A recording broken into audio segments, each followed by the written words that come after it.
Chers frères et sœurs, bonjour. Beaucoup de personnes connaissent le chapelet à la miséricorde divine, mais ne connaissent pas les promesses que Jésus miséricordieux a données à Sainte Faustine pour ceux et celles qui récitent ce chapelet de tout leur cœur. Alors je vais vous les donner avant de réciter le chapelet. Jésus a dit à Sainte Faustine: « Oh, quelle grande grâce j'accorderai aux âmes qui diront ce chapelet. Inscris ces mots, ma fille. Parle au monde de ma miséricorde, que l'humanité entière apprenne à connaître mon insondable miséricorde. C'est un signe pour les derniers temps, après viendra le jour de la justice. Tant qu'il est temps que les hommes aient recours à la source de la miséricorde, qu'ils profitent du sang et de l'eau qui ont jailli pour eux. Récite constamment le chapelet que je t'ai enseigné. Quiconque le dira accédera à une grande miséricorde à l'heure de sa mort. Les prêtres le recommanderont aux pécheurs comme ultime planche de salut. Même le pécheur le plus endurci, s'il récite ce chapelet une seule fois, obtiendra la grâce de mon infinie miséricorde. Il me plaît d'accorder aux âmes tout ce qu'elles me demanderont en disant ce chapelet. Lorsque les pécheurs endurcis, j'emplirai leur âme de paix et l'heure de leur mort sera heureuse. Écris cela pour les âmes affligées. Lorsque l'âme verra ses péchés et en mesurera le poids. Lorsque se dévoilera à ses yeux tout l'abîme de la misère dans laquelle elle s'est plongée, qu'elle ne désespère pas, mais qu'elle se jette avec confiance dans les bras de ma miséricorde, comme l'enfant dans les bras de sa mère bien-aimée. Dis-leur qu'aucune âme faisant appel à ma miséricorde n'a été déçue ni n'a éprouvé de honte. Je me complais particulièrement dans l'âme qui fait confiance à ma bonté. Écrit. Si l'on récite ce chapelet auprès d'un agonisant, je me tiendrai entre le Père et l'âme agonisante, non pas en tant que juge juste, mais comme sauveur miséricordieux. À l'heure de la mort, je défends comme ma propre gloire chaque âme qui récite ce chapelet elle-même. Quand on récite ce chapelet auprès de l'agonisant, la colère divine s'apaise, la miséricorde insondable s'empare de son âme. Eh bien, chers frères et sœurs, voilà de nombreuses raisons pour prier ce chapelet de la miséricorde divine. Au nom du Père, du Fils et du Saint-Esprit. Amen. Notre Père, qui es aux cieux, que ton nom soit sanctifié, que ton règne vienne, que ta volonté soit faite sur la terre comme au ciel. Donne-nous aujourd'hui notre pain de ce jour. Pardonne-nous nos offenses, comme nous pardonnons aussi à ceux qui nous ont offensés. Et ne nous soumets pas à la tentation, mais délivre-nous du mal. Amen. Je vous salue Marie, pleine de grâce. Le Seigneur est avec vous. Vous êtes bénie entre toutes les femmes, et Jésus, le fruit de vos entrailles, est béni. Sainte Marie, Mère de Dieu, priez pour nous pauvres pécheurs, maintenant et à l'heure de notre mort. Amen. Je crois en Dieu le Père Tout-Puissant, Créateur du ciel et de la terre, et en Jésus-Christ, son Fils unique, notre Seigneur, qui a été conçu du Saint-Esprit, est né de la Vierge Marie, a souffert sous Ponce Pilate, a été crucifié, est mort, a été enseveli, est descendu aux enfers. Le troisième jour est ressuscité des morts, est monté aux cieux, est assis à la droite de Dieu le Père Tout-Puissant, d'où il viendra juger les vivants et les morts. Je crois au Saint-Esprit, à la Sainte Église catholique, à la communion des saints, à la rémission des péchés, à la résurrection de la chair, à la vie éternelle. Amen. Père éternel, je vous offre le corps, le sang, l'âme et la divinité de votre Fils bien-aimé, notre Seigneur Jésus-Christ, en réparation de nos péchés et de ceux du monde entier. Par sa douloureuse passion, sois miséricordieux pour nous et pour le monde entier. Par sa douloureuse passion, sois miséricordieux pour nous et pour le monde entier. Par sa douloureuse passion, sois miséricordieux pour nous et pour le monde entier. Par sa douloureuse passion, sois miséricordieux pour nous et pour le monde entier. Par sa douloureuse passion, sois miséricordieux pour nous et pour le monde entier. Par sa douloureuse passion, sois miséricordieux pour nous et pour le monde entier. Par sa douloureuse passion, sois miséricordieux pour nous et pour le monde entier. Par sa douloureuse passion, sois miséricordieux pour nous et pour le monde entier. Par sa douloureuse passion, sois miséricordieux pour nous et pour le monde entier. Père éternel, je vous offre le corps, le sang, l'âme et la divinité de votre Fils bien-aimé, notre Seigneur Jésus-Christ, en réparation de nos péchés et de ceux du monde entier. Par sa douloureuse passion, sois miséricordieux pour nous et pour le monde entier. Par sa douloureuse passion, sois miséricordieux pour nous et pour le monde entier. Par sa douloureuse passion, sois miséricordieux pour nous et pour le monde entier. Par sa douloureuse passion, sois miséricordieux pour nous et pour le monde entier. Par sa douloureuse passion, sois miséricordieux pour nous et pour le monde entier. Par sa douloureuse passion, sois miséricordieux pour nous et pour le monde entier. Par sa douloureuse passion, sois miséricordieux pour nous et pour le monde entier. Par sa douloureuse passion, sois miséricordieux pour nous et pour le monde entier. Père éternel, je vous offre le corps, le sang, l'âme et la divinité de votre Fils bien-aimé, notre Seigneur Jésus-Christ, en réparation de nos péchés et de ceux du monde entier. Par sa douloureuse passion, sois miséricordieux pour nous et pour le monde entier. Par sa douloureuse passion, sois miséricordieux pour nous et pour le monde entier. Par sa douloureuse passion, sois miséricordieux pour nous et pour le monde entier. Par sa douloureuse passion, sois miséricordieux pour nous et pour le monde entier. Par sa douloureuse passion, sois miséricordieux pour nous et pour le monde entier. Par sa douloureuse passion, sois miséricordieux pour nous et pour le monde entier. Père éternel, je vous offre le corps, le sang, l'âme et la divinité de votre Fils bien-aimé, notre Seigneur Jésus-Christ, en réparation de nos péchés et de ceux du monde entier. Par sa douloureuse passion, sois miséricordieux pour nous et pour le monde entier. Par sa douloureuse passion, sois miséricordieux pour nous et pour le monde entier. Par sa douloureuse passion, sois miséricordieux pour nous et pour le monde entier. Par sa douloureuse passion, sois miséricordieux pour nous et pour le monde entier. Par sa douloureuse passion, sois miséricordieux pour nous et pour le monde entier. Par sa douloureuse passion, sois miséricordieux pour nous et pour le monde entier. Par sa douloureuse passion, sois miséricordieux pour nous et pour le monde entier. Par sa douloureuse passion, sois miséricordieux pour nous et pour le monde entier. Père éternel, je vous offre le corps, le sang, l'âme et la divinité de votre Fils bien-aimé, notre Seigneur Jésus-Christ, en réparation de nos péchés et de ceux du monde entier. Par sa douloureuse passion, sois miséricordieux pour nous et pour le monde entier. Par sa douloureuse passion, sois miséricordieux pour nous et pour le monde entier. Par sa douloureuse passion, sois miséricordieux pour nous et pour le monde entier. Par sa douloureuse passion, sois miséricordieux pour nous et pour le monde entier. Par sa douloureuse passion, sois miséricordieux pour nous et pour le monde entier.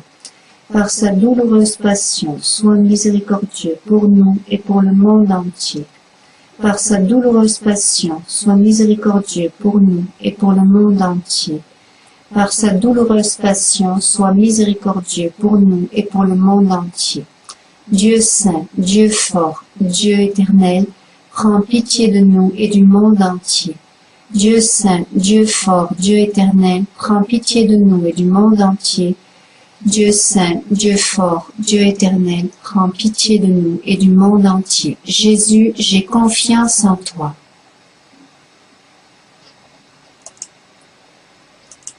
Pour ce Dieu mort en croix pour mon amour. Décidons-nous à sauver notre âme. Quelle ruse emploie le démon pour décourager certaines âmes et les faire tomber dans le désordre. Il leur représente le salut comme une entreprise extrêmement difficile. Alors même qu'il serait nécessaire, pour se sauver, de passer notre vie dans un désert ou de nous enfermer dans un couvent, nous devrions certainement nous y résoudre. Toutefois, règle générale, ces moyens extraordinaires ne sont pas indispensables, les moyens ordinaires suffisent, fréquentation des sacrements, fuite des occasions dangereuses, recours fréquent à Dieu. Au moment de la mort, la facilité de ces moyens nous apparaîtra plus évidente que jamais et pour les avoir négligés, grande sera notre désolation. Il faut prendre une décision irrévocable et dire, je veux me sauver, coûte que coûte. Que je perde tout, bien, amis, la vie même, mais mon âme, jamais. Quelques efforts que nous fassions pour assurer notre salut, ne croyons pas en faire trop. Il s'agit de l'éternité, être toujours heureux, ou toujours malheureux. Or, dit saint Bernard, nulle précaution n'est excessive, quand on court le risque de son éternité. S. Bernard, Sermon 30, N1, PL 183, 622. Cette sentence bien connue résume la pensée de saint Bernard qui s'est exprimé plusieurs fois à ce sujet, surtout dans le sermon cité. S. Paul de la Croix dans Lettres, 25 octobre 1766, tome 4, Rome 1924, 77 la cite également en l'attribuant à S. Grégoire le Grand, Morale sur Job, livre 9, ch 45, pl 75, 897. Impossible, en effet, de trop se prémunir contre le malheur de tomber en enfer. Je rougis, ô mon Dieu, de paraître devant vous, moi qui vous ai tourné le dos tant de fois pour des choses de nulle valeur. Non, je ne veux plus jamais renoncer à votre grâce, redevenir votre ennemi. J'ai mis ma confiance en vous, Seigneur, que jamais je ne sois confondu. PS 31 2. Plutôt perdre 1000 fois la vie que de perdre votre amitié. Si, par le passé, nous avons eu le malheur de perdre la grâce, il faut réparer notre faute, il faut nous convertir et nous convertir sans délai. Dire, plus tard je changerai de vie, ne suffit pas. L'enfer regorge d'âmes qui disaient, plus tard, plus tard. La mort survint et leur enleva le temps sur lequel elle comptait. Voyez ce moribond qui va rendre le dernier soupir, quelle grâce insigne Dieu lui ferait en prolongeant sa vie d'une année, ou même d'un seul mois. Cette grâce, mon frère, ce temps, Dieu vous l'accorde actuellement, quel usage voulez-vous en faire? Qu'est-ce donc que j'attends, ô mon Dieu? J'attends sans doute cet avenir, ces jours qui ne seront jamais pour moi, mais alors ne me trouverai-je pas à la mort sans avoir rien fait pour vous. Ma consolation, c'est de me voir encore assisté de votre grâce. Mon Dieu, je vous aime plus que tous les biens, je préfère mourir plutôt que de vous causer le moindre déplaisir. Avec sainte Catherine de Gênes, je vous dis, ô mon amour, plus de péché, non, plus de péché. G. Isard, sainte Catherine de Gênes, Paris 1969, 98, mais vous connaissez ma faiblesse, vous connaissez mes infidélités passées, aidez-moi, mon Jésus, je me confie en vous. Ô Marie, auguste Mère de Dieu, je mets aussi ma confiance en vous. À la mort, on perd tout. Il faut mourir, quel chrétien l'ignore. Cependant, combien de chrétiens vivent au lieu de la mort comme s'ils ne devaient jamais mourir.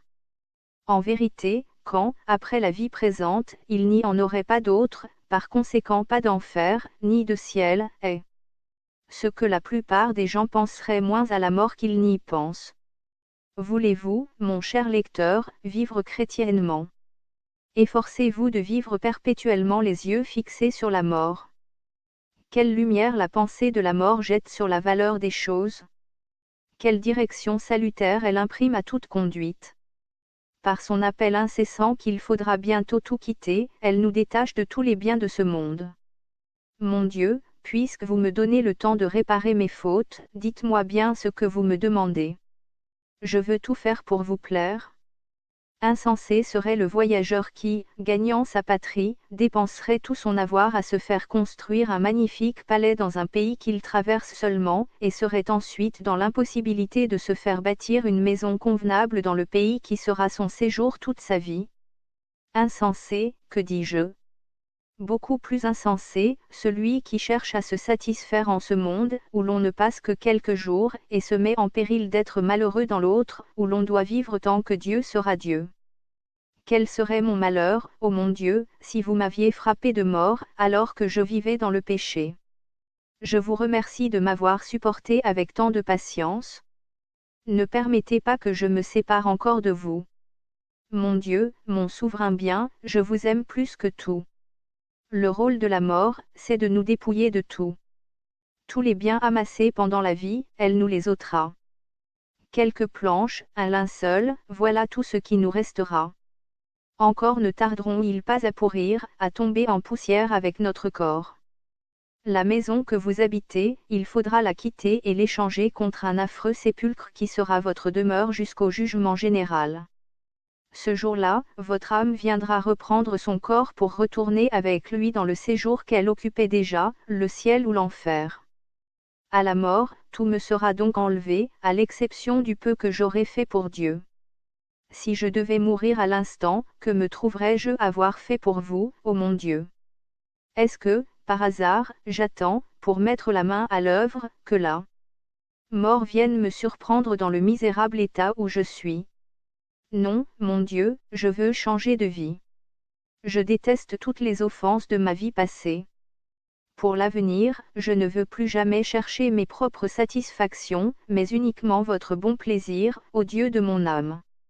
Je vous aime, ô bonté infinie, je vous aime plus que toute chose, de grâce, aidez-moi.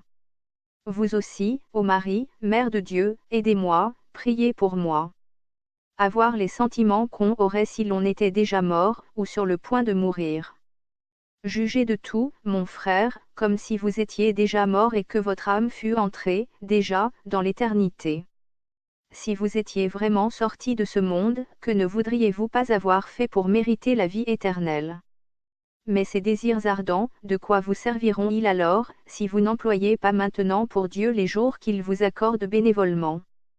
Maintenant, donc, que vous avez le temps d'agir, représentez-vous souvent, par l'imagination, enterré dans une fosse, mieux encore, mettez-vous par la pensée sur votre lit de mort, voyez-vous près de rendre le dernier soupir, un cierge à la main.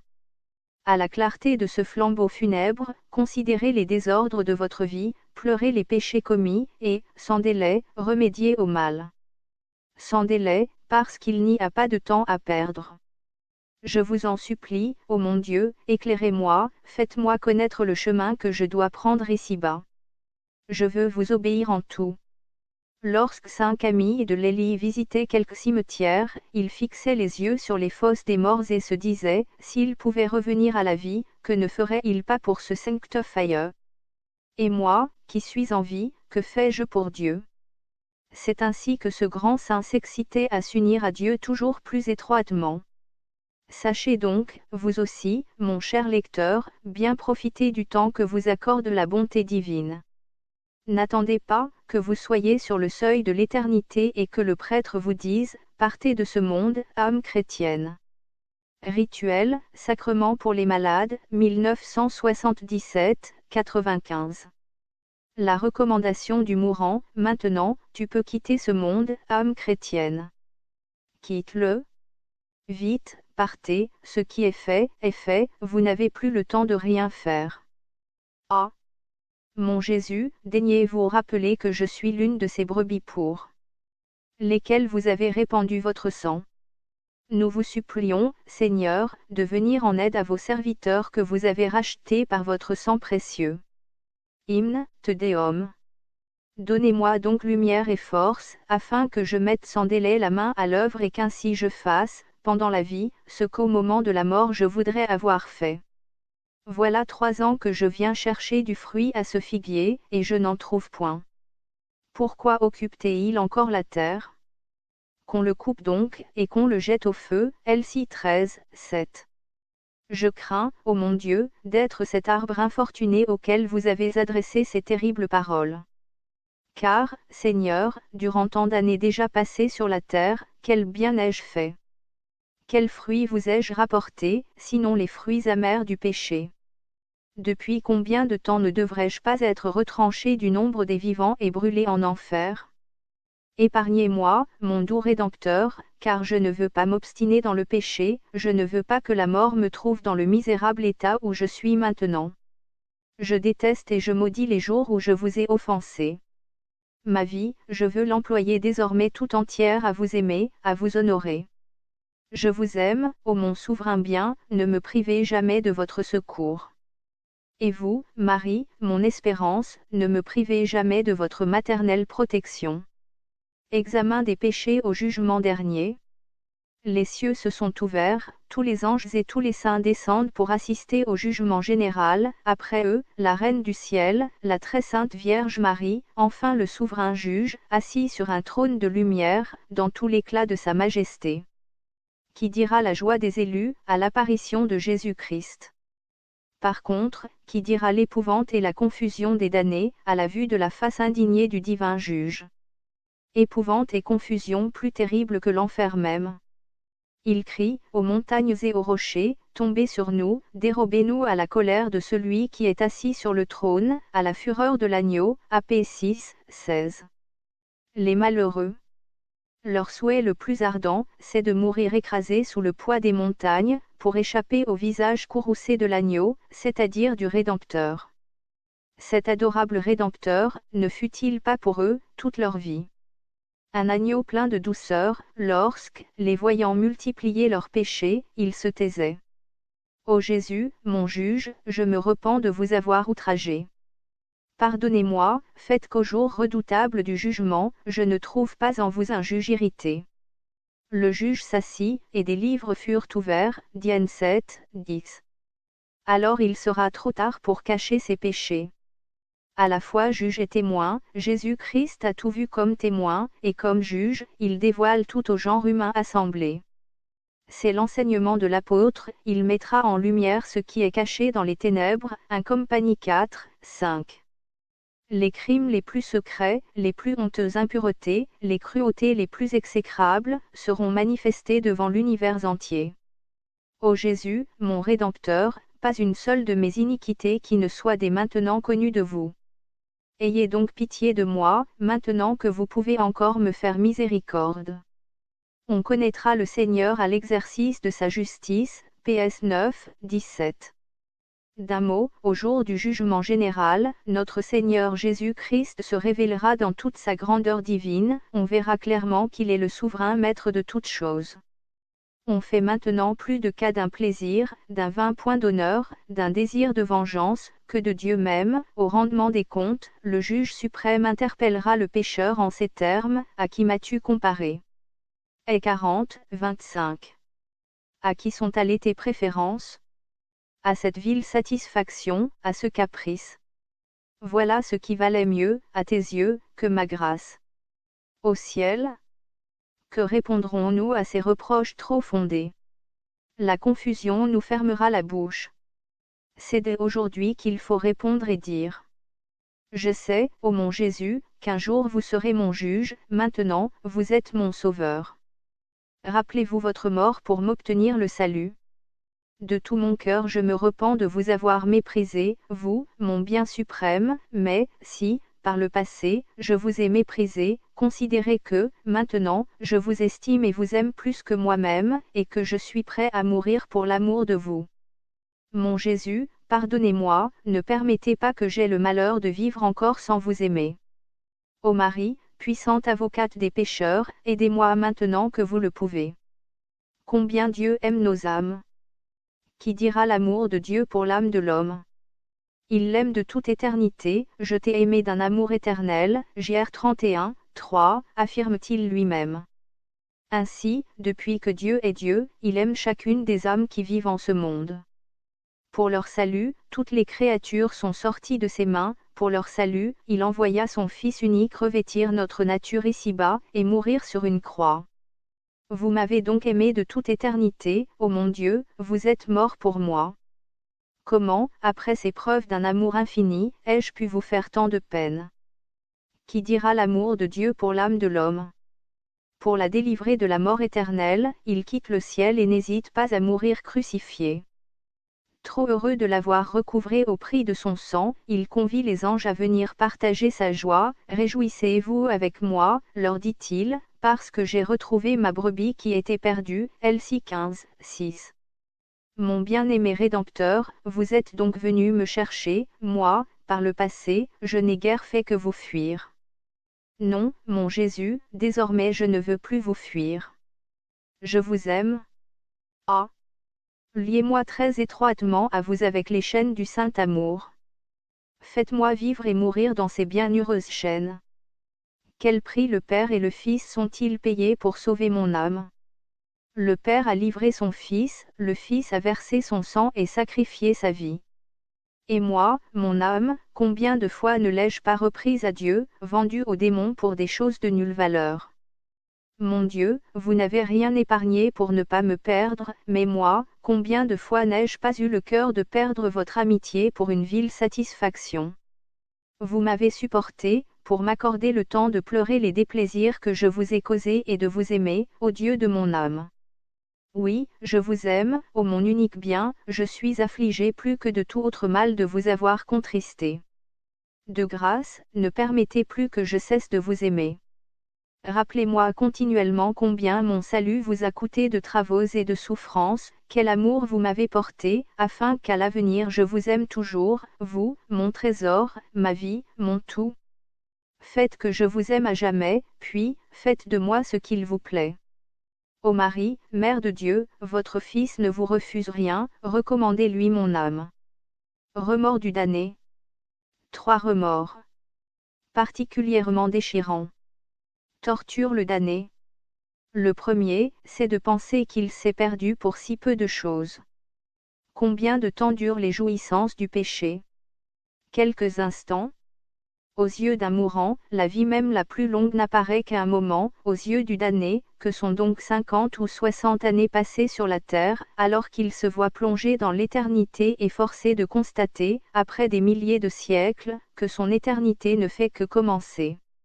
Ainsi donc, se dit-il, pour quelques instants d'un plaisir empoisonné, pour une satisfaction à peine goûtée, je suis obligé de gémir dans cette fournaise, sans espoir et sans consolation de personne, pour toujours, tant que Dieu sera Dieu.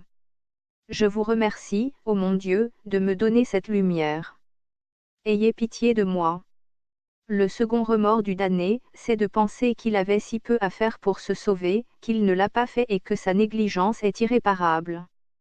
Je ne serais pas damné, se dit-il, si j'avais continué de me confesser souvent, de faire oraison, si j'avais restitué tel bien d'autrui, pardonné de bon cœur à tel ennemi, éloigné telle occasion. Que m'en coûtait-il de le faire? Quand il m'en eût coûté beaucoup, ne devais-je pas faire tous les efforts et tous les sacrifices pour me sauver? J'ai refusé de faire ce que je devais, voilà pourquoi je suis à jamais perdu. Bonnes inspirations, multiples appels, avertissements répétés que si je n'en finissais pas avec le péché, je me damnerais, j'ai tout repoussé. Alors, je pouvais tout réparer, maintenant, plus de remède. Oui, plus que le feu, plus que toutes les autres peines de l'enfer, cette pensée torture le réprouvé, je pouvais facilement être heureux, heureux pour toujours, par ma faute, je suis malheureux, malheureux pour toujours. Mon Jésus, hâtez-vous de me pardonner puisque je suis encore dans le temps du pardon. Je vous aime, ô mon souverain bien, je me repens de vous avoir méprisé. Le troisième remords du damné. Plus cuisant que les deux autres. C'est de voir quel grand bien il a perdu par sa propre faute. les moyens de conquérir le ciel, il voit clairement que Dieu les lui a prodigués, Jésus-Christ est mort pour lui procurer le salut, il l'a fait naître dans le sein de l'Église catholique, il l'a comblé d'une multitude de grâces, restée infructueuse par sa mauvaise volonté. L'évidence l'empêche de le nier. C'en est donc fait de moi, sera-t-il contraint de se dire. Perdu, irrémédiablement perdu, je ne puis plus compter ni sur les mérites de Jésus-Christ, ni sur l'intercession de la Mère de Dieu, ni sur les prières des saints, je me suis enfermé moi-même dans le désespoir. Mon Dieu, que ne suis-je mort, avant de tomber dans le malheur de vous offenser. Bien que je vous ai méprisé, mon Dieu, recevez-moi dans votre grâce, je vous aime et suis résolu de vous aimer toujours. Ô Marie, avocate des pécheurs, priez pour moi. Jésus, roi d'amour.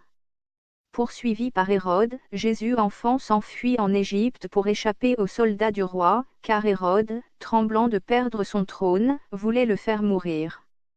Saint Fulgence, contemplant cette fuite du divin enfant, s'écrie dans son élan de pieuse tendresse, « Pourquoi, Hérode, te troubler et t'agiter de la sorte ?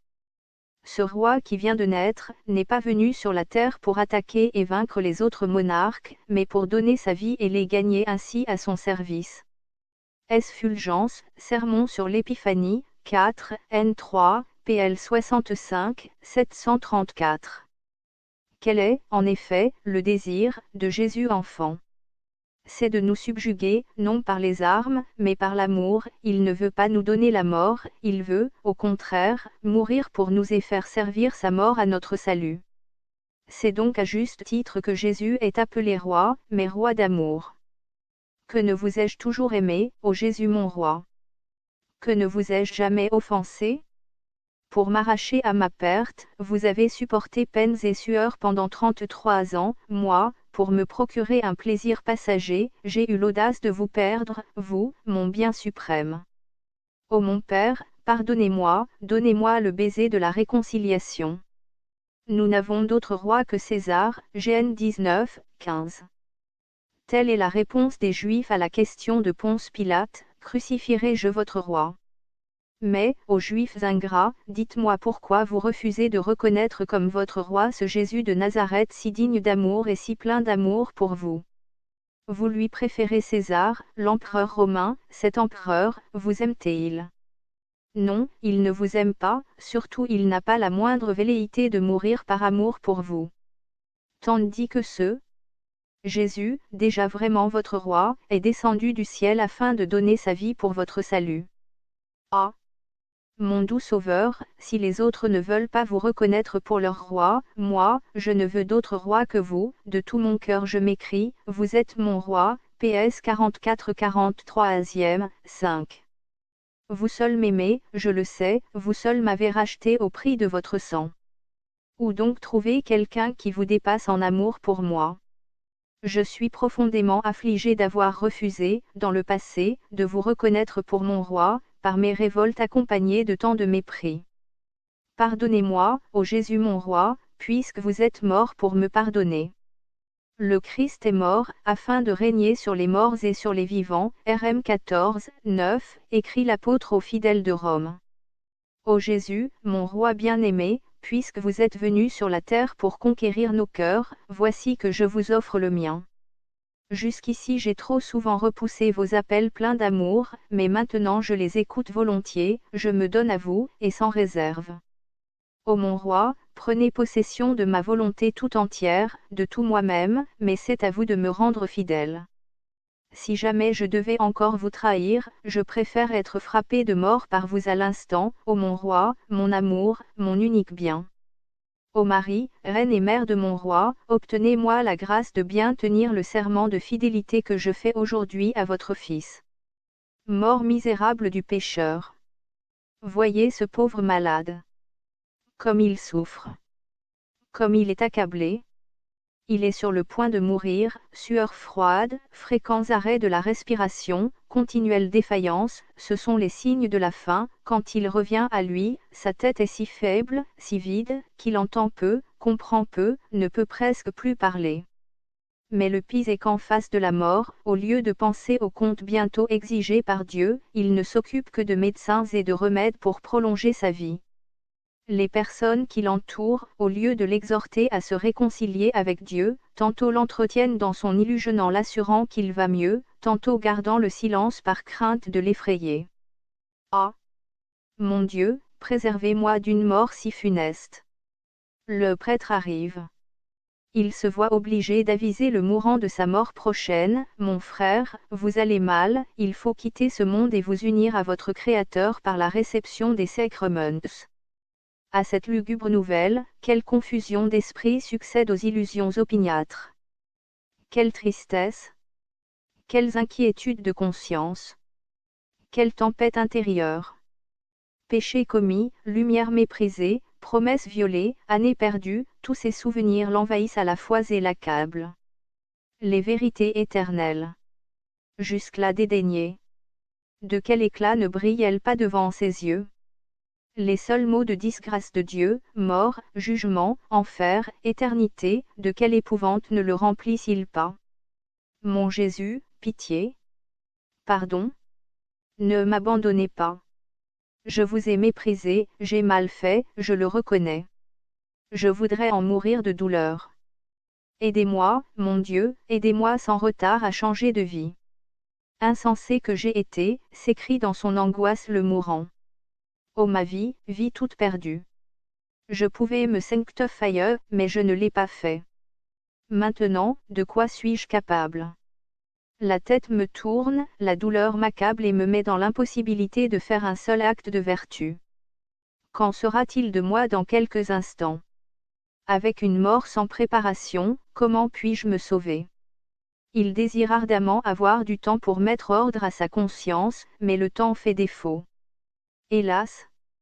Se dit-il encore, cette sueur froide est un signe de ma mort prochaine, perte de la vue, perte de la respiration, perte de la parole, perte du mouvement, autant de signes de mort imminente. C'est au milieu de ce trouble, de ces inquiétudes et de ces frayeurs que l'âme se sépare du corps et paraît devant Jésus-Christ. Mon Jésus, votre mort est mon espérance. Je vous aime plus que tout autre bien, et, parce que je vous aime, je me repens de vous avoir offensé. Ô Marie, Mère de Dieu, priez Jésus pour moi. Bienheureuse mort des justes. Pour les justes, la mort n'est pas un châtiment, mais une récompense, loin de la redouter, ils la désirent. Comment, en effet, l'aurait-il en horreur, puisqu'elle est la fin de leur souffrance, de leur combat, et qu'elle les met à l'abri de tout risque de perdre Dieu. Partez, âme chrétienne, partez de ce monde. 7. Exhortation du prêtre, qui jette les pécheurs dans l'épouvante, est un sujet d'allégresse pour les vrais amis de Dieu. Assurément, il leur faut quitter tous les biens de ce monde, mais cette séparation ne les afflige pas, parce que Dieu fut toujours leur unique bien. La perte des honneurs, des dignités, ne les afflige pas davantage, car ils les méprisèrent toujours, les estimèrent toujours à leur juste valeur, c'est-à-dire comme de la fumée. S'attristent-ils de la nécessité de quitter leurs amis et leurs proches? Non, parce qu'ils ne les aimèrent que pour Dieu. Ainsi, de même qu'il allait par le chemin de la vie disant et redisant, mon Dieu, mon tout, sur leur lit de mort, mais avec une joie plus vive, ils renouvellent, ils multiplient cet acte d'amour, dans la certitude de voir bientôt leur Dieu et de l'aimer enfin face à face en paradis. Les suprêmes douleurs, celles de la mort, sont-elles un sujet d'affliction pour les justes? Loin de là, ils s'en réjouissent, ils se font un bonheur d'offrir les derniers restes de leur vie en témoignage de leur amour pour Dieu, en union avec les souffrances de Jésus mourant sur la croix. La seule pensée qu'ils seront bientôt dans l'impossibilité de pécher et de perdre Dieu, les comble de joie. L'enfer, il est vrai, tente de les jeter dans le désespoir en leur rappelant les fautes de la vie passée, mais ne les ont-ils pas pleurés durant des années? Depuis des années aussi, n'aiment-ils pas Jésus-Christ de tout leur cœur? Dès lors, comment Jésus-Christ ne les remplirait-il pas de confiance? Ah! Mon Jésus, que vous êtes bon pour l'âme qui vous aime et vous cherche. Quelle fidélité vous lui gardez? Aux approches de la mort, les pécheurs impénitents sont en proie aux angoisses intérieures, aux fureurs du désespoir, ce sont les premières atteintes de leur éternel enfer. Les justes, au contraire, éprouvent à leurs derniers instants un avant-goût du ciel. Leurs actes de confiance et d'amour multipliés, leurs désirs ardents de voir la face de Dieu, leur apportent les prémices de cette joie qui s'épanouira complètement là-haut. Quelle allégresse de voir le prêtre entrer dans leur chambre avec la très sainte Eucharistie, la nourriture de ceux qui vont faire le grand voyage de l'éternité. Il s'écrie alors comme saint Philippe de Néri devant le viatique, « Voici mon amour. Donnez-moi mon amour. » G. La vie admirable de saint Philippe Néri, Terra DRPNC Livre 4, CH1, N4, Lyon 1643, 434. Mais moi, Seigneur Jésus, qui vous ai tant offensé, je vous dirai plutôt avec saint Bernard, vos plaies sont mes seuls mérites, el amiurotori, esercisi spirituali espasti secondo il metodo del Paolo Segneri Junior, Venise 1739, 62, vulneratua, merite mea, dies Bernard, vos plaies, ô mon Jésus, sont mes mérites, et toute mon espérance. De grâce, ô mon Dieu, si maintenant je possède votre amitié, comme Jean et la confiance, faites-moi mourir sans délai, afin que sans délai j'aille vous voir et vous aimer face à face, dans la certitude de ne pouvoir plus vous perdre. Marie, ma mère, obtenez-moi la grâce d'une sainte mort. Jugeons de toutes choses comme si nous étions sur le point de mourir. Si j'étais maintenant sur mon lit de mort, en proie au râle de l'agonie, sur le point de rendre le dernier soupir, pour comparaître aussitôt devant le souverain juge, que ne voudrais-je pas avoir fait pour Dieu? Que ne donnerais-je pas pour obtenir quelques jours de vie en vue de mieux assurer mon salut éternel? Malheur à moi, si je ne profite pas de la lumière que Dieu me donne présentement, si, sans délai, je ne change pas de conduite. Il appela contre moi le temps, LM1, 15, dit le prophète. Un jour, quand le temps sera presque tout entier écoulé pour moi, ce temps que m'accorde si largement la miséricorde de Dieu, ne servira plus qu'à me bourreler de cuisants remords. Mon Jésus, vous avez employé toute votre vie à me sauver, mais moi, depuis tant d'années que je suis au monde, qu'ai-je fait pour vous? Hélas! Quand j'examine mes œuvres, je n'y vois que des sujets d'affliction et de reproches intérieurs. Ô mon âme, Dieu te donne maintenant du temps, à quoi veux-tu l'employer? Décide-toi sans retard. Et quoi?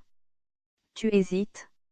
Veux-tu donc attendre que le flambeau funèbre s'allume pour te montrer ta coupable négligence, devenue irrémédiable? Attendre que retentisse à ton oreille le « Partez, âme chrétienne », l'ordre de départ qu'il faut exécuter aussitôt. Non, mon Dieu, je ne veux plus abuser des lumières que vous m'accordez. Assez, assez d'abus dans le passé. Je vous remercie de votre nouvel avertissement, peut-être est-ce dernier. Mais cette lumière même que vous me donnez, est un signe que vous ne m'abandonnez pas et que vous voulez me faire miséricorde. Mon bien-aimé Seigneur, je suis affligé plus que de tout autre mal d'avoir tant de fois méprisé votre grâce et vos appels, je veux désormais, avec votre secours, vivre sans vous offenser. Hélas! Combien de chrétiens meurent fort incertains de leur salut? Nous avons eu le temps de servir Dieu, se disent-ils, nous ne l'avons pas fait. Arrivés à l'article de la mort, nous voyons clairement que le temps nous manque pour bien faire. Il ne nous reste qu'une obligation à remplir, rendre compte des bonnes inspirations reçues et repoussées. Que répondre au souverain juge? Seigneur, je ne veux pas mourir dans cette angoisse. Que voulez-vous que je fasse? Daignez me le dire. Faites-moi bien connaître le genre de vie que je dois embrasser, je veux vous obéir en tout. Par le passé, j'ai méprisé vos commandements, maintenant je m'en repens de tout mon cœur et je vous aime plus que toute chose. Ô Marie, refuge des pécheurs, recommandez mon âme à votre divin Fils. Témérité de celui qui offense Dieu par le péché mortel. Dieu ne peut pas ne pas haïr le péché mortel, puisque le péché mortel va directement à l'encontre de sa divine volonté, il est destructif de la divine volonté. S. Bernard, Résurrection, Sermon 3, N3, PL 183, 290, TZ 496, affirme saint Bernard. Et de même que Dieu ne peut pas ne pas haïr le péché mortel, ainsi ne peut-il pas ne pas haïr le pécheur. Au fait, le pécheur ne fait qu'un avec son péché par sa révolte contre Dieu. Dieu, dit le sage, déteste également l'impie et son impiété, SG 14, 9. Quelle témérité, donc, que celle du pécheur, par son péché il s'attire la haine de Dieu, il le sait, néanmoins il ose pécher. Je vous en conjure, mon Dieu, miséricorde. De quelle grâce de prédilection ne m'avez-vous pas comblé? Moi, en retour, de quelles offenses plus graves ne me suis-je pas rendu coupable? Y a-t-il un autre pécheur qui vous ait autant outragé? De grâce, donnez-moi la douleur de mes péchés. Qu'est-ce que Dieu? C'est le Tout-Puissant, qui, sur un signe de sa volonté, a créé toutes choses, il a dit, toutes choses ont surgi du néant, PS 32, 9. Le Tout-Puissant, qui, sur un autre signe de sa volonté, peut tout anéantir, d'un seul signe, il peut détruire l'univers entier, 2 M 8, 18. Et le pécheur a l'audace d'affronter ce Dieu Tout-Puissant, d'encourir de propos délibérés son inimitié. Il a levé sa main contre Dieu, contre le Tout-Puissant il s'est raidi, JB 15, 25. Que diriez-vous à la vue d'une fourmi qui voudrait se mesurer avec un soldat armé de pied en cap?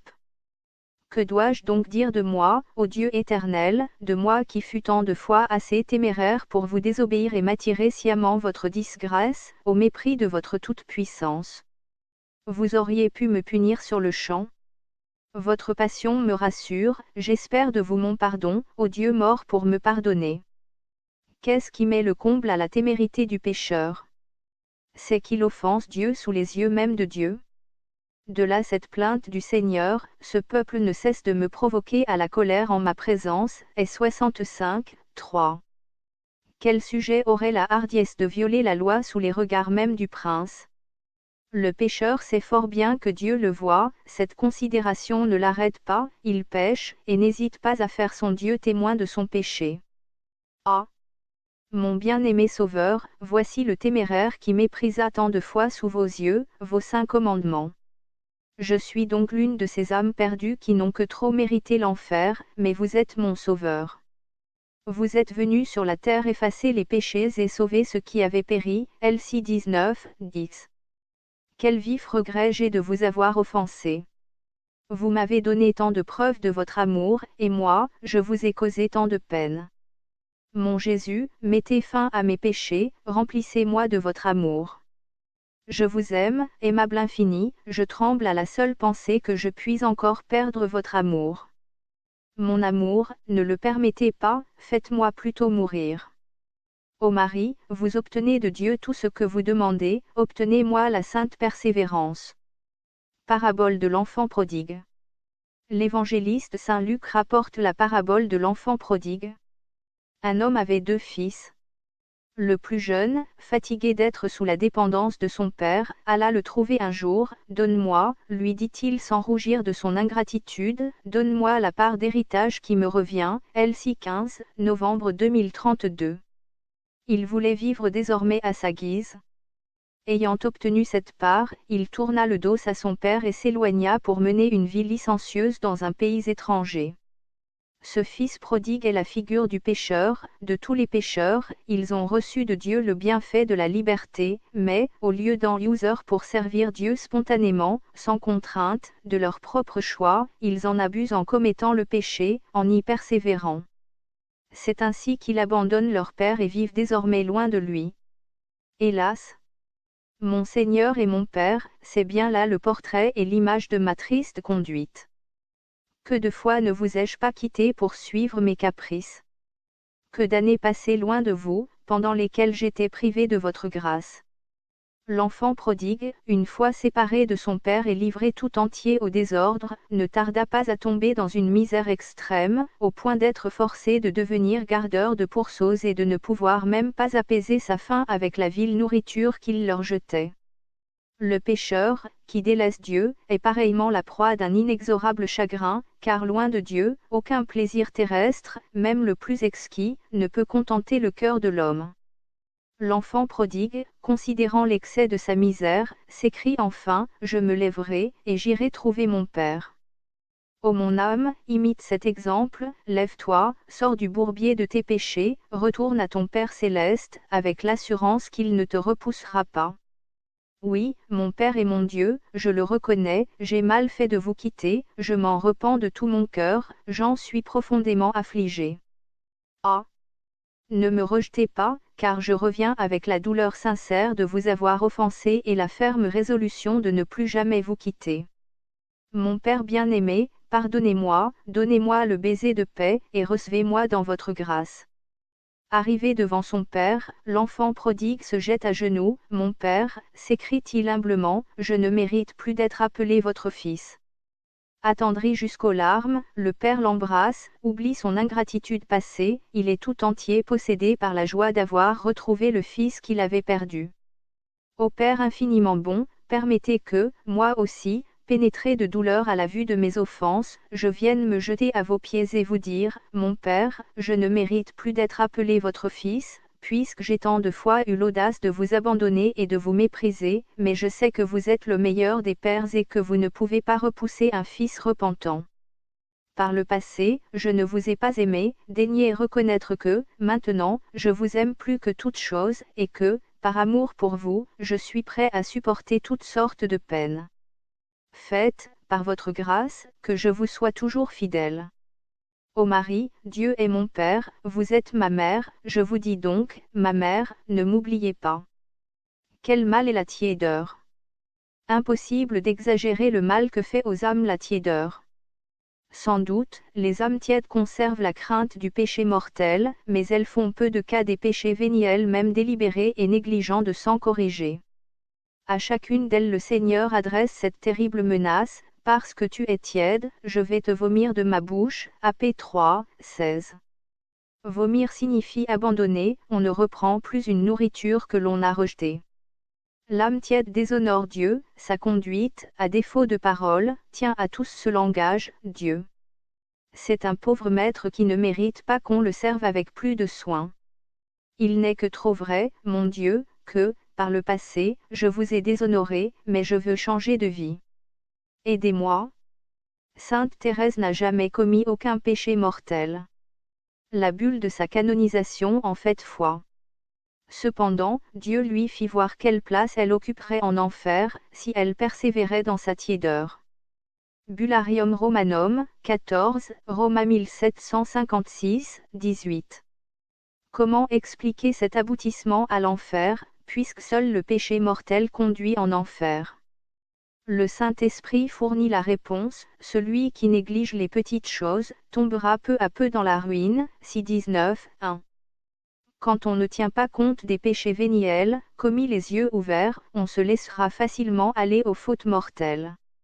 De fait, l'habitude une fois contractée de déplaire à Dieu délibérément en choses légères, on a plus grande horreur de le contrister parfois en choses graves. De plus, Dieu voyant l'âme s'éloigner de lui volontairement, lui retire les grâces spéciales sans lesquelles nous sommes facilement vaincus par les tentations plus violentes. Ah! Seigneur, ne m'abandonnez pas à ce malheur, faites-moi plutôt mourir, ayez pitié de moi. Celui qui sème peu, moissonnera peu. 2 Compagnie 9, 6. N'est-ce pas justice que Dieu donne ses grâces d'une main en quelque sorte avare à qui le sert et l'aime le moins possible? Maudit soit celui qui fait mollement l'œuvre du Seigneur, Jr 48, 10, s'écrie le prophète. C'est donc un grand mal de servir Dieu négligemment, un mal qui provoque la malédiction divine.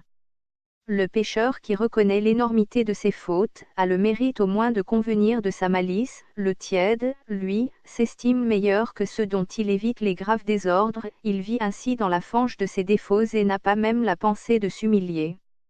Ah! Mon Dieu, vous étiez prêt à m'accorder une multitude de grâces, ma tiédeur, hélas, en a arrêté le cours.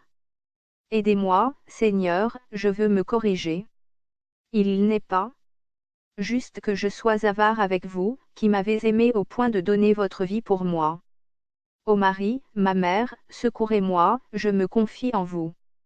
Dieu se donne tout entier à qui se donne à lui tout entier. J'aime ceux qui m'aiment, PR 8, 17. Le Seigneur aime tout ce dont il est aimé, lui-même nous en donne l'assurance. Mais prétendre au don total de Dieu, alors que l'on ne donne soi-même au Créateur qu'une partie de son cœur, en réservant l'autre pour la créature, c'est vouloir une chose impossible. Sainte Thérèse en fit l'expérience. Elle avait conservé pour l'un de ses parents une affection, non pas impure, mais seulement désordonnée, naturelle. Elle dut en faire le sacrifice. Quand elle eut rompu cette dernière affection sensible, elle mérita d'entendre le Seigneur lui dire, « Maintenant que tu es tout à moi, je suis tout à toi. » Ah! Mon Dieu, quand viendra le jour où je me verrai tout à vous? Je vous en supplie, venez détruire en moi, par les flammes de votre amour, toutes les affections terrestres qui m'empêchent d'être entièrement à vous. Quand pourrai-je dire en toute vérité, mon Dieu, je ne veux que vous, vous seul, et rien de plus. Elle est unique ma colombe, ma parfaite, c'était 6, émoticône n'en croyant pas ses yeux. Quand une âme s'est donnée totalement à Dieu, Dieu l'aime d'un amour tellement ardent, qu'il semble n'en aimer aucune autre, aussi l'appelle-t-il sa colombe unique. Sainte Thérèse apparut, après sa mort, à l'une de ses religieuses, l'amour de Dieu, lui révéla et elle, pour une âme constamment appliquée à l'œuvre de sa perfection, dépasse celui qu'il a pour des milliers d'âmes en état de grâce sans doute, mais tiède et imparfaite.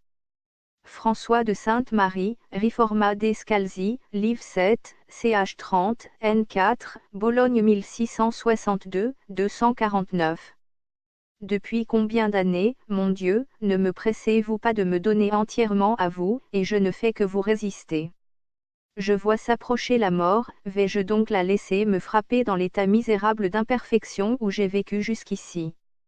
Non, mon Dieu, car je ne veux pas que la mort me trouve dans cette ingratitude invétérée. Vous-même, prêtez-moi toujours aide et protection, car je veux tout abandonner pour être tout à vous. Sous l'impulsion de l'amour qu'il nous porte, Jésus s'est donné tout entier à nous, oui, s'écrit saint Paul, Jésus-Christ nous a tellement aimés, qu'il s'est livré pour nous, Épée 5, 2. Ainsi notre Dieu se donne tout à nous, tout entier, dit saint Jean Chrysostome, sans rien se réserver de lui-même. S. Jean Chrysostome, homélie sur le PS 44, N11, PG 55, 200. Imaginez une donation de soi plus complète que celle de Jésus-Christ dans sa passion et dans la divine Eucharistie. Dès lors, n'est-il pas juste et souverainement raisonnable que nous nous donnions à ce grand Dieu totalement et sans la moindre réserve? Saint François de Sales ne pouvait s'empêcher d'écrire, « C'est peu d'un cœur pour aimer ce bon Rédempteur, qui nous a aimés au point de donner sa vie pour nous. » S. François de Sales, Traité de l'amour de Dieu, livre 7, ch 8, AN 5, 35, RVP 664 à 667. Saint Alphonse résume par cette phrase la pensée de Saint François de Sales contenue dans ce chapitre. Quelle ingratitude, donc, et quelle injustice de faire deux parts de notre cœur, l'une pour Dieu, l'autre pour les créatures, au lieu de le donner tout entier à Dieu. Ah! Faisons plutôt nôtre le cri d'amour de l'épouse sacrée, il est à moi, mon bien-aimé, je suis à lui, Ct 2, 16. Vous vous êtes donné tout à moi, mon Dieu, je me donne en retour tout à vous. Je vous aime, ô mon souverain bien, mon Dieu, mon tout.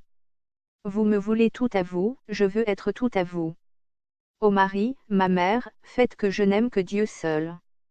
Le temps de la mort n'est que trouble et confusion. Vous aussi, soyez prêts, parce que, à l'heure que vous ne pensez pas, le Fils de l'homme viendra, Elsie 12, 40. Le Seigneur ne dit pas, aussitôt que la mort viendra, préparez-vous. Il dit, soyez prêts, c'est-à-dire trouvez-vous prêts quand la mort viendra. De fait, qu'est-ce que le temps de la mort? Un temps de trouble, par conséquent, un temps où l'on est dans l'impossibilité de bien se préparer au jugement particulier et d'obtenir une sentence favorable.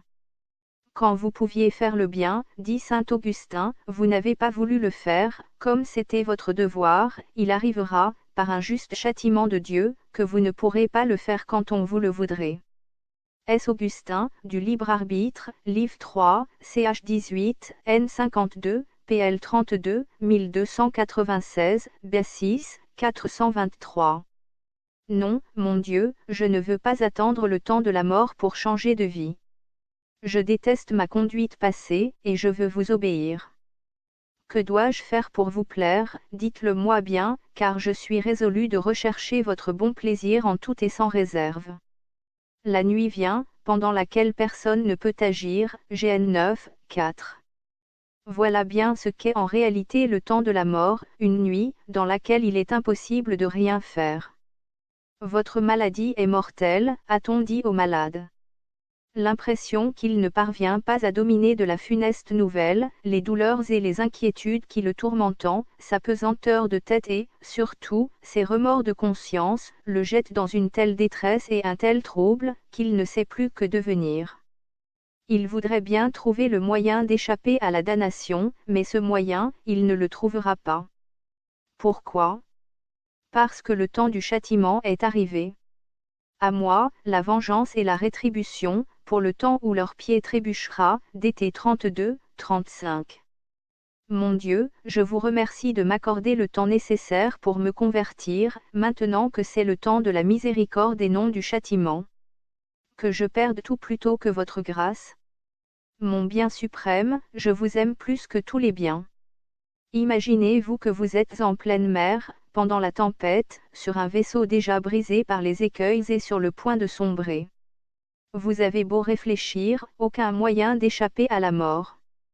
Le désespoir ne s'empare-t-il pas de vous? Telle est la situation du pécheur que la mort trouve dans un mauvais état de conscience. Testament, parents, dernier sacrements, restitution à faire, appel de Dieu méprisé, quelle tempête tout cela déchaîne dans l'âme du pauvre mourant. Allez donc débrouiller pareille conscience. Ah!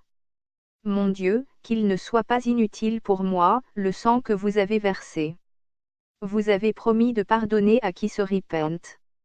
Je suis profondément affligé de toutes mes offenses. Je vous aime, Seigneur, je vous aime plus que toute chose, je suis résolu de ne plus vous outrager. Comment, après tant de miséricorde que vous m'avez faite, pourrais-je penser à vous déplaire encore? Plutôt mourir, ô mon Dieu. Ô Marie, ma mère, priez votre Fils de ne pas permettre que je l'offense encore. Le pécheur chasse Dieu de son âme.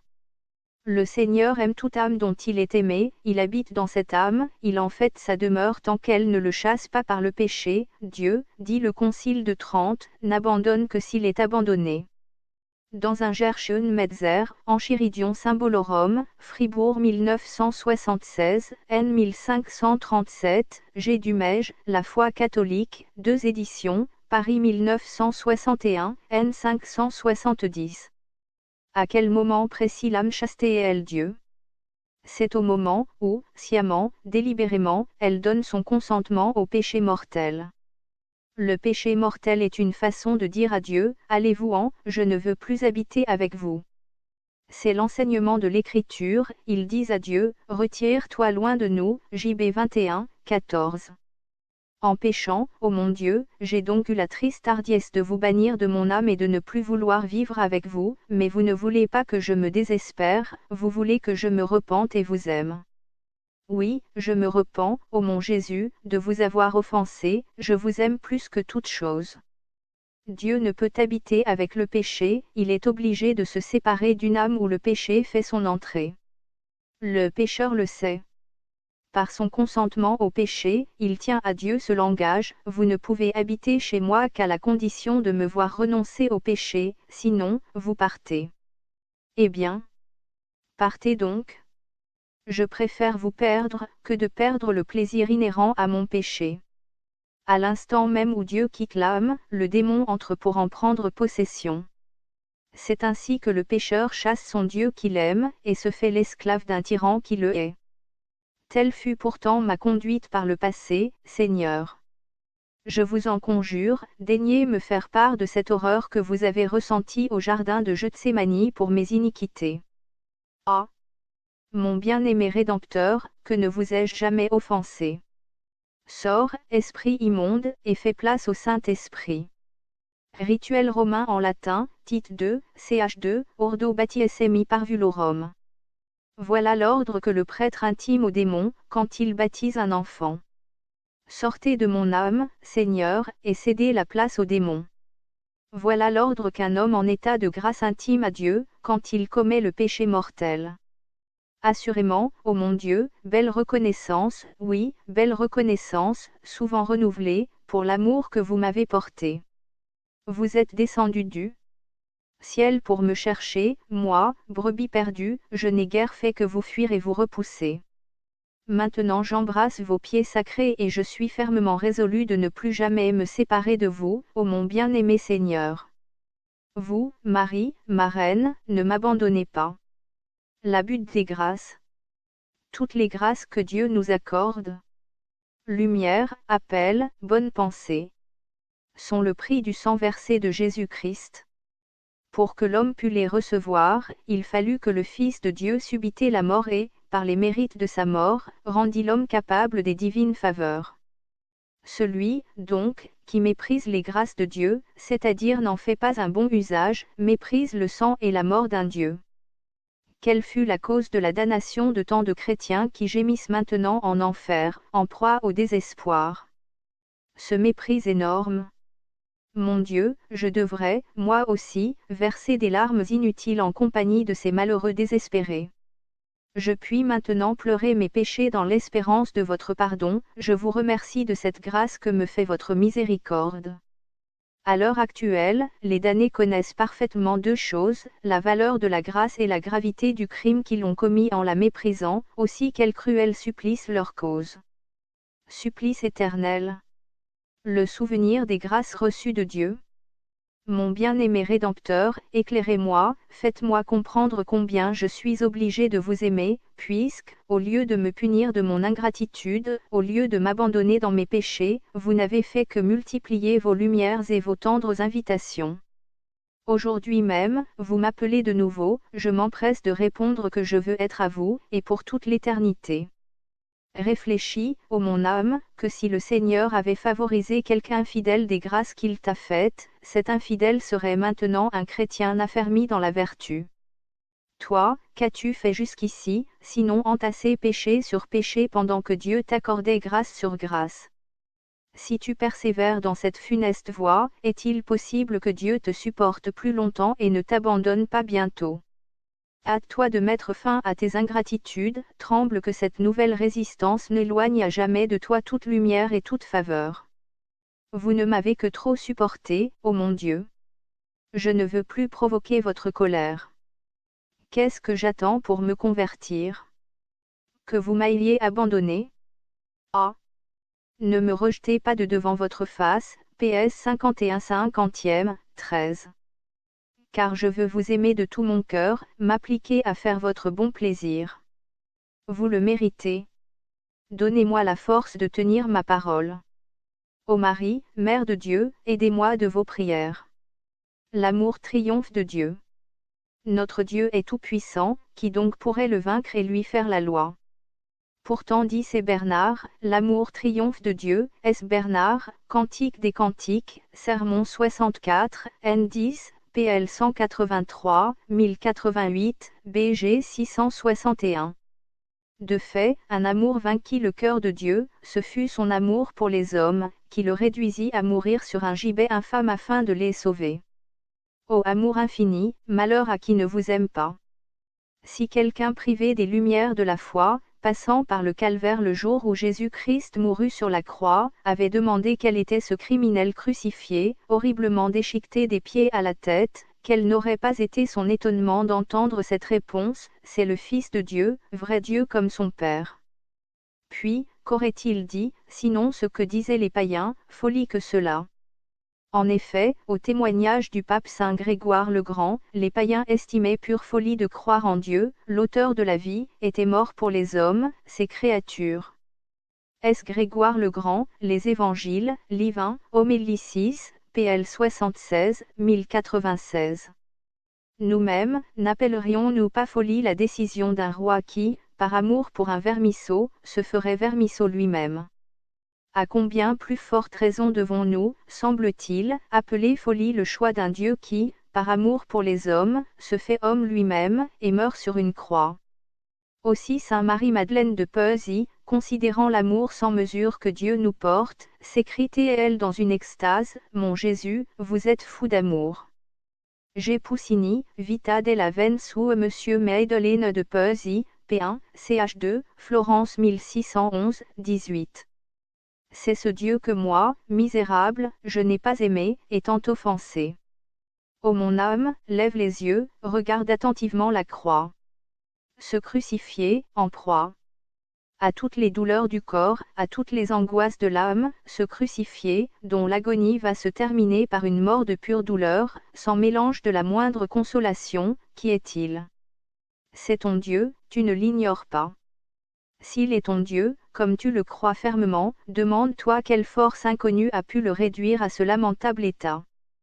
Qui donc a pu faire cela? Interroge saint Bernard. C'est l'amour, répond-il, l'amour oublieux de sa dignité. S. Bernard, Sermon 64, N10, PL 183, 1088, BG 661. L'amour, en effet, ne recule devant aucune peine, aucun opprobre, quand il s'agit de se manifester et de faire du bien à la personne aimée.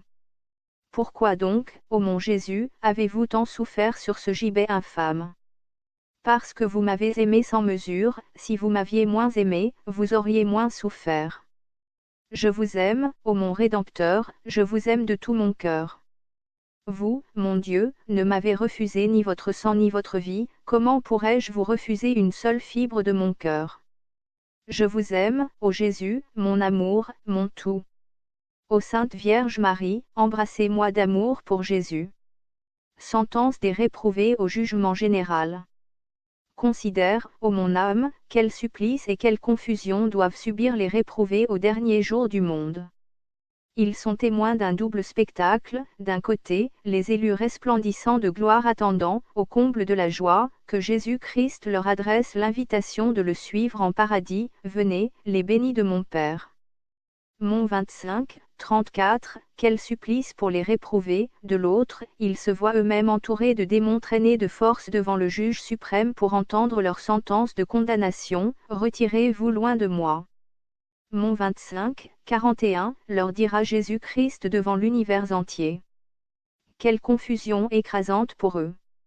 Ah! Mon Rédempteur, qu'elle ne soit pas perdue pour moi, la mort cruelle que vous avez endurée pour mon salut avec tant d'amour. Retirez-vous de moi, maudit, allez au feu éternel. Mont 25, 41. Voilà leur sentence, voilà leur sort à jamais misérable, vivre éternellement plongés dans le feu, éternellement maudits et séparés de Dieu. Les chrétiens croient-ils à l'existence de l'enfer? Mais alors, comment se fait-il qu'un si grand nombre d'entre eux aillent volontairement au-devant d'une condamnation aussi redoutable?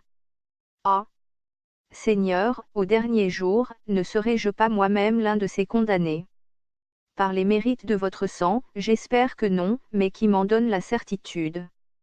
Seigneur, éclairez-moi, faites-moi connaître ce que je dois faire pour éviter cet affreux malheur, hélas. Par trop mérité jusqu'ici. Seigneur, miséricorde. Au milieu de la vallée du jugement, s'ouvrira soudain un grand abîme. Démons et réprouvés y tomberont tous ensemble, et tous ensemble entendront se fermer sur eux ces portes qui resteront fermées éternellement. Ô péché maudit, quelle triste fin tu prépares à tant d'âmes infortunées. Ô malheureux pécheurs, cette fin lamentable sera votre partage pendant toute l'éternité. Mon Dieu, quel sera mon sort? Une chose m'épouvante plus que le feu même de l'enfer, c'est l'intolérable pensée d'être à jamais éloigné, séparé de vous, mon unique bien. Mon bien-aimé Rédempteur, que de fois je vous ai méprisé. Mais maintenant je vous aime plus que tout au monde, je vous aime de tout mon cœur, je sais que le supplice de l'éternel bannissement loin de vous, n'est pas pour ceux qui vous aiment, car ceux qui vous aiment ne peuvent être à jamais séparés de vous. Donnez-moi donc votre amour, faites que je vous aime toujours. Liez-moi, enchaînez-moi, ajoutez chaîne sur chaîne, afin que je sois dans l'impossibilité de me séparer de vous. Puis, faites de moi ce qu'il vous plaît.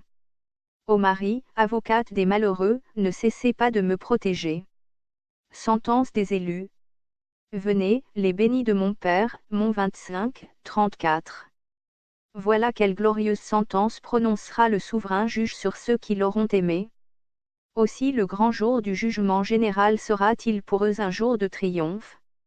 Saint François d'Assise, ayant appris par révélation qu'il était prédestiné, th. de Celeno, Vita Prima, DV 213, Fioretti, DV 1112, faillit en mourir de joie à l'instant même. Quelle sera donc l'allégresse des élus, lorsqu'ils entendront Jésus-Christ les appeler, enfants bénis, venez enfants bénis de mon Père, venez posséder l'héritage de votre divin Père, le bienheureux royaume du paradis. Ce royaume, hélas, je l'ai tant de fois perdu par ma faute, mais, ô mon Jésus, j'espère, par vos mérites, l'obtenir encore. Mon bien-aimé Rédempteur, je vous aime et j'espère. La sentence les a tous proclamés rois. Ils se voient d'avance assis chacun sur un trône, ne formant tous ensemble qu'un cœur et qu'une âme, pour jouir éternellement de Dieu sans crainte de le perdre. Oh! Quelle chaleureuse félicitation mutuelle! Quel bonheur, quelle gloire, de faire leur entrée dans le ciel, la tête sainte de la couronne royale, en chantant tous ensemble dans les transports de la joie la plus vive les louanges de Dieu. Heureuses, heureuses, les âmes prédestinées à cet éclatant triomphe. Ô Dieu de mon âme, que les liens du saint amour m'unissent étroitement à vous, afin qu'en ce dernier jour, j'aie, moi aussi, le bonheur de monter dans votre royaume pour vous louer à jamais. Éternellement je chanterai les miséricordes du Seigneur, PS 89-88e, 2. Ranimons notre foi.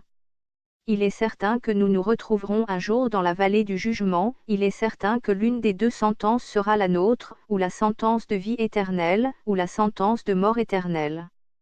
Avons-nous, en ce moment, l'espoir fondé d'obtenir la sentence favorable? Non. À l'œuvre sans délai pour nous l'assurer, c'est-à-dire, fuite de toutes les occasions qui pourraient causer notre perte, vie d'étroite union à Jésus-Christ par la fréquentation des sacrements, par la méditation, la lecture spirituelle, la prière incessante.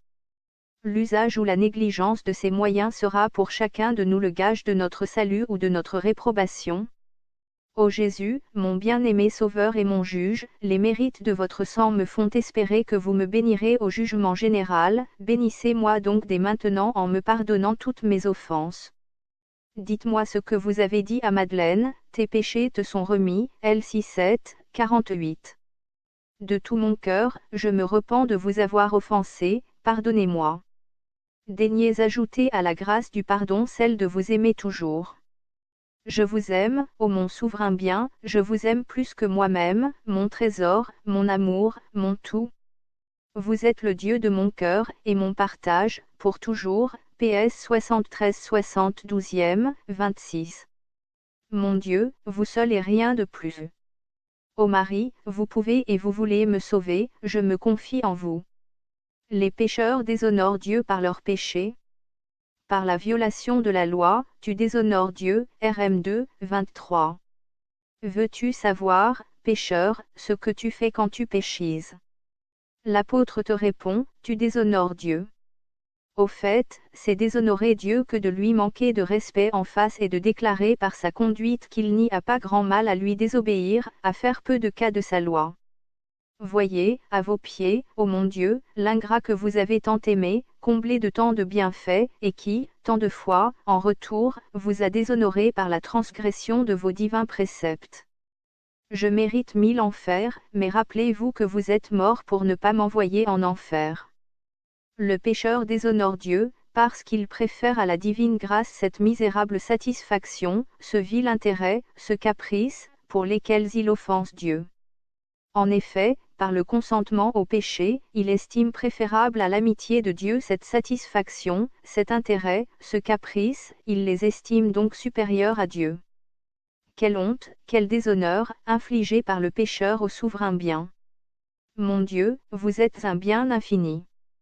Comment, moi, pauvre ver de terre, ai-je pu vous juger inférieur à l'une de mes basses satisfactions, à l'un de mes caprices? Si je ne savais que vous avez promis de pardonner à qui se repent, je n'oserais vous demander pardon. Ô bonté infinie, je me repens de vous avoir offensé. Au plaid de Jésus, donnez-moi confiance. Notre dernière fin, c'est Dieu. Il nous a créés pour lui-même, afin que nous l'aimions et le servions en cette vie, et qu'ensuite nous jouissions de lui dans l'éternité. Or, que faisons-nous, quand nous préférons notre propre satisfaction à la grâce de Dieu? Nous faisons de notre propre satisfaction notre fin dernière, en d'autres termes, nous en faisons notre Dieu. Quel déshonneur pour Dieu!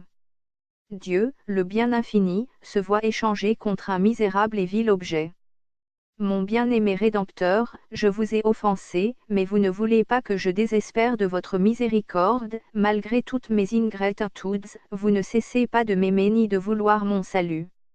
Je reconnais toute la malice de mes outrages, j'en suis souverainement désolé. Plutôt mourir que vous causer encore le moindre déplaisir. Telle est ma résolution, mais je redoute ma faiblesse. Donnez-moi la force de vous être fidèle jusqu'à la mort, je l'espère de votre bonté. Mon Jésus, vous êtes mon amour et mon espérance. Ô Marie, ce sont vos prières qui doivent me sauver. Joie de Jésus retrouvant la brebis perdue. 1. On lit, dans l'évangéliste Saint Luc, un berger possédait 100 brebis, il en perdit une. Aussitôt, laissant les 99 dans le désert, il court à la recherche de l'autre. Il la trouve, l'embrasse avec joie, puis, il la met sur ses épaules. De retour chez lui, venez, dit-il à ses amis, réjouissez-vous avec moi, car j'ai retrouvé ma brebis perdue, Elsie 15, 4-6. Ce berger plein d'amour, c'est Jésus-Christ. Ô mon divin pasteur, la brebis perdue, c'est moi, vous m'avez tant cherché qu'enfin vous m'avez retrouvé, je l'espère fermement. Vous m'avez retrouvé, et je vous ai retrouvé. Pourrai-je jamais avoir le cœur de vous quitter encore, ô mon bien-aimé Seigneur? Ce malheur demeure possible. Je vous en supplie, ô mon amour, ne permettez pas que je vous abandonne et vous perde de nouveau. 2. Mais pourquoi, ô mon Jésus, invitez-vous vos amis à se réjouir avec vous du recouvrement de la brebis perdue? Vous deviez plutôt les inviter à se réjouir avec elle, à la félicité d'avoir retrouvé son Dieu, son souverain bien. Vous portez à mon âme un amour tellement grand. C'est ce que vous voulez m'enseigner? Un amour tellement profond, que vous faites votre bonheur de l'avoir retrouvé. Ah! Mon doux Rédempteur, puisque vous m'avez retrouvé, daignez m'attacher étroitement à vous, mieux encore, daignez m'enchaîner à vous par les liens imbrisables de votre amour, afin que je vous aime toujours et ne vous quitte plus jamais. Je vous aime, ô bonté infinie, j'espère vous aimer éternellement et vous être éternellement fidèle. 3. À peine le pécheur, contrit et humilié, a-t-il élevé sa voix vers le Seigneur pour implorer grâce et miséricorde, que le Seigneur l'exauce et lui pardonne, à ton premier cri, il te fera grâce, dès qu'il t'aura entendu, il t'exaucera, et 30, 19, affirme le prophète. Me voici donc à vos pieds, ô mon Dieu, c'est la douleur de vous avoir si souvent offensé qui me fait réclamer votre pitié et votre pardon. Quelle réponse ferez-vous à ma prière? Daignez-vous hâter de m'exaucer et de me pardonner? Je ne puis supporter plus longtemps d'être éloigné de vous et privé de votre amitié. Vous êtes une bonté infinie, digne, par conséquent, d'un amour infini. Si, par le passé, j'ai méprisé votre grâce, maintenant je la mets au-dessus de tous les royaumes du monde. Cependant, puisque je n'ai pas craint de vous offenser, je vous supplie d'exercer contre moi votre juste vengeance, mais, je vous en conjure, ne vous vengez pas en me rejetant loin de vous, mais en m'inspirant une contrition si vive, qu'elle me fasse pleurer le reste de ma vie les amertumes dont mes péchés abreuvèrent votre cœur. Seigneur, Seigneur, je vous aime de toute mon âme, sachez-le bien, je ne saurais plus vivre sans vous aimer. Aidez-moi de votre grâce. Vous aussi, ô Marie, aidez-moi de vos prières. Jésus porte la peine de nos péchés? Vraiment, c'étaient nos maladies qu'il portait, et nos douleurs dont il s'était chargé, et 53, 4. Ô sainte foi, si vous ne nous en donniez l'assurance, qui pourrait croire ce prodige, l'homme commet le péché, et c'est le propre Fils de Dieu qui l'expie. Ainsi donc, ô mon Jésus, à moi la faute, à vous le châtiment de la faute. À moi le triste mérite de la mort éternelle de l'enfer, à vous, pour m'en délivrer, la condamnation à mourir sur une croix. En résumé, pour me pardonner, vous n'avez rien voulu pardonner à vous-même, et j'aurai l'abominable hardiesse de vous causer encore le moindre déplaisir.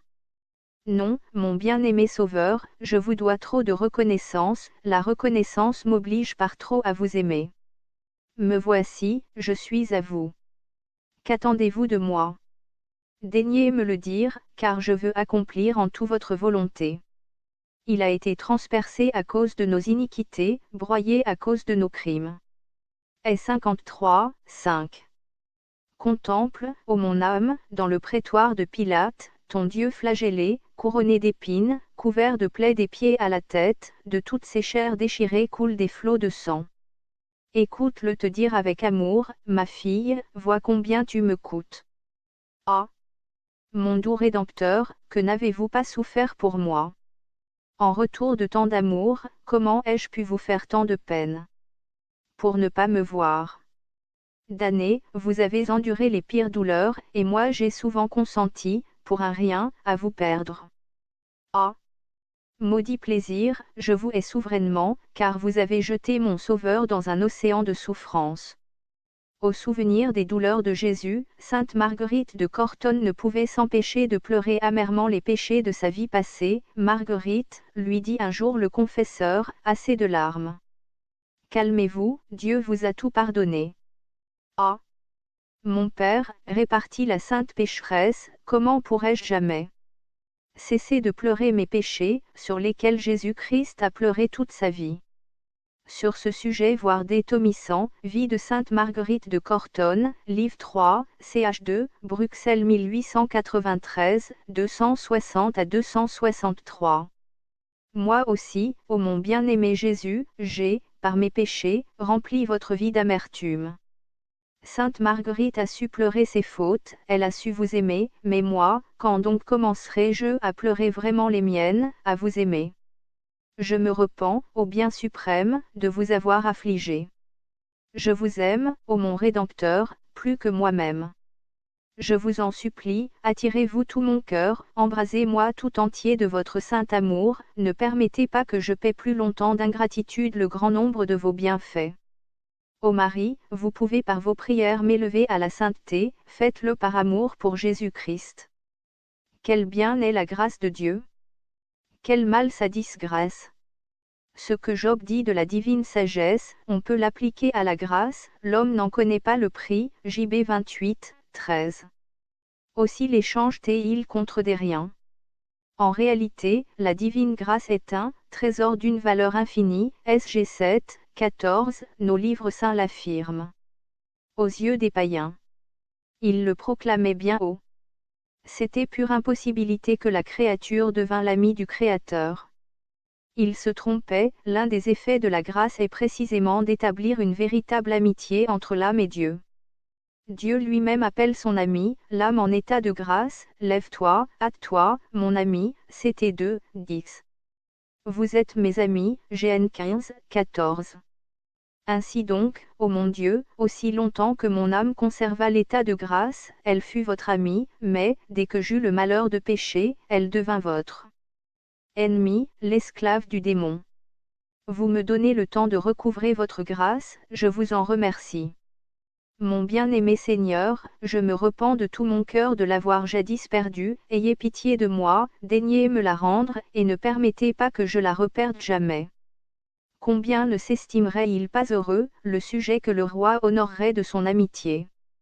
Il y aurait pourtant, chez ce sujet, hardiesse excessive à prétendre que le roi le tint pour son ami. Notre âme peut aspirer à l'amitié de Dieu sans excès de hardiesse.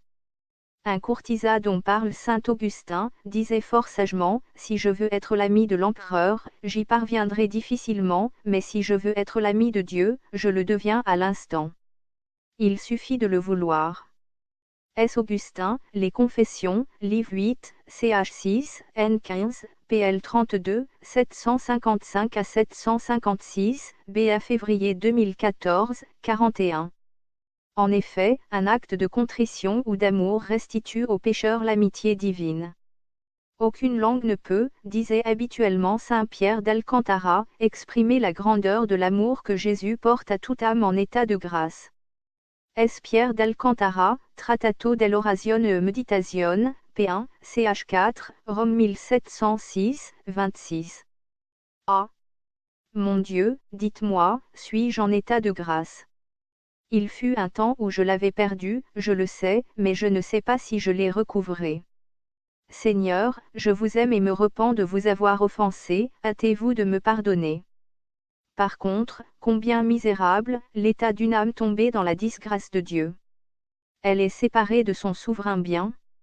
Elle n'est plus à Dieu, Dieu n'est plus à elle. Dieu ne l'aime plus, que dis-je? Il la hait, elle lui fait horreur. Elle était sa fille, il la bénissait, elle est maintenant son ennemie, il la maudit. Voilà donc, ô mon Dieu, l'affreux état où j'ai vécu tout le temps que j'ai passé dans votre disgrâce. J'en suis sorti, du moins je l'espère, sinon, que votre main me tire aussitôt de cet abîme. Vous avez promis d'aimer qui vous aime. J'aime ceux qui m'aiment, Pr 8, 17.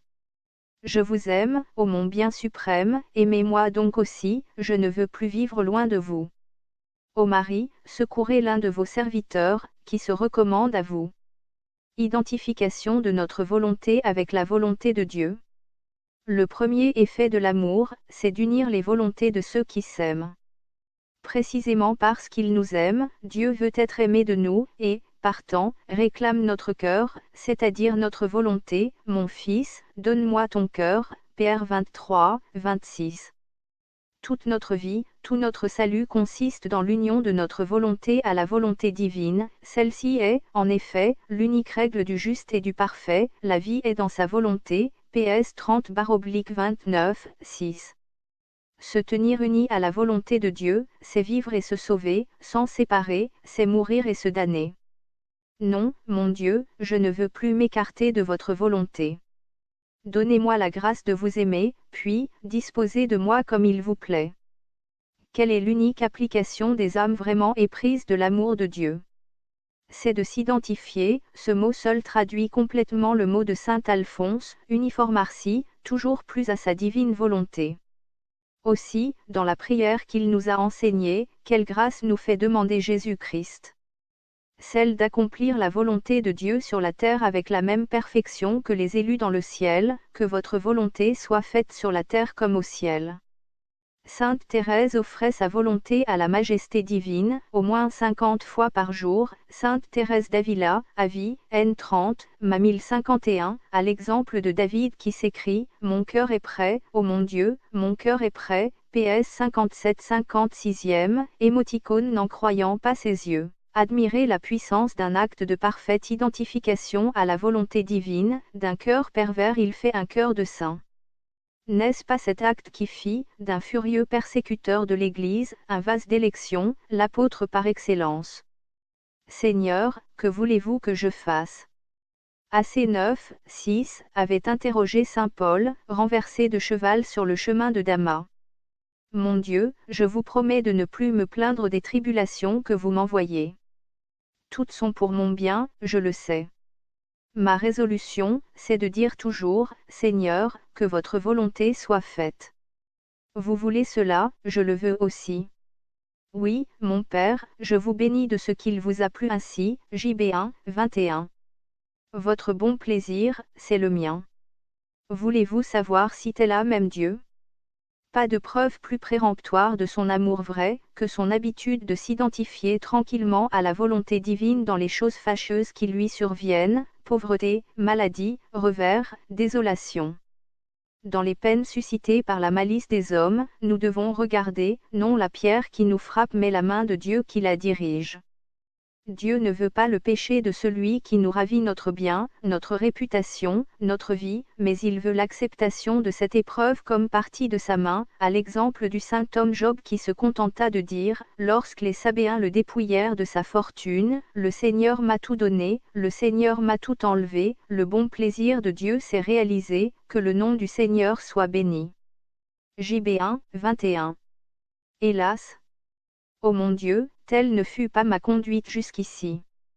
Que de fois, pour faire ma volonté, j'ai méprisé la vôtre. Mais alors je ne vous aimais pas, maintenant, je vous aime plus que moi-même. Aussi, j'embrasse toutes vos saintes décisions, je veux vous plaire en tout.